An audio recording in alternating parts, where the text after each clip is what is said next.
So I, right after high school, I went straight to cosmetology school, which was kind of a hard decision just because everyone goes off to college. So I was just really praying into that decision.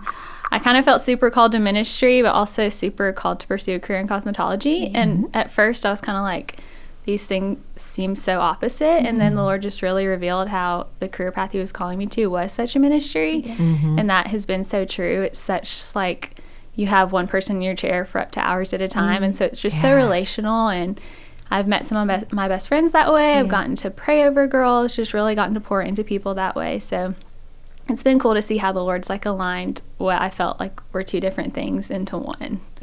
So that's really cool. I love it. Yeah. Well, I didn't never even thought about it that way, but you really do have somebody's full attention for, for 2 hours, Yes. And people are very open to their hairstylist. So it really is like, I feel like I love hair and like I love the creative part of that, but really my favorite part about what I do is like how relational it is and just getting to meet people and get to know people's stories and listen to them and pour into them. So I love it. Yeah. What a ministry. Too, because you're dealing with people who, some women have a tendency to be insecure or whatever, and you get to show them how much God loves them. Yeah, absolutely. Because I feel like it can be a very like secular industry because it is like all about beauty and what you look like, but I think it's cool getting to flip it and really like encourage girls to see their beauty in the eyes of their creator and not just what their hair looks like, Right. So. Would you say that's kind of the goal when you're ministering to them? Is Absolutely, that, like, because behind it? For sure. You get girls with all different kinds of backgrounds, and a lot of like my clients are younger girls, like around my age, so just getting to like pour truth into them as you're making them feel beautiful about themselves, just like also getting to just encourage them of how like God sees them, That's awesome. Yeah.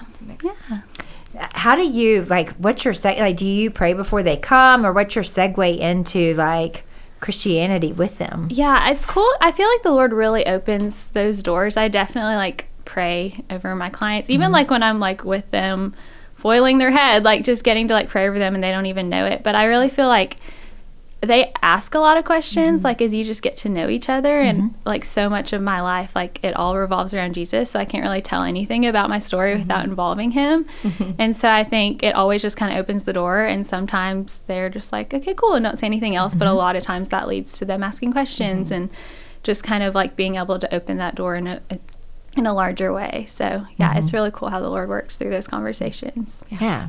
I mean, it sounds pretty natural. It should be just part of your life. We all should be ministering in such a way. We're like, this is what I'm absolutely doing with my life. Yes. And so, well, it's so funny because I feel like so many times the conversation about God with strangers, or not strangers, but maybe people that you don't know so well, or it's more like the birds and the bees. It's just something that's an awkward conversation, but to make it just a naturally flowing conversation, in your everyday walk and in what you're doing, that is amazing. Yeah.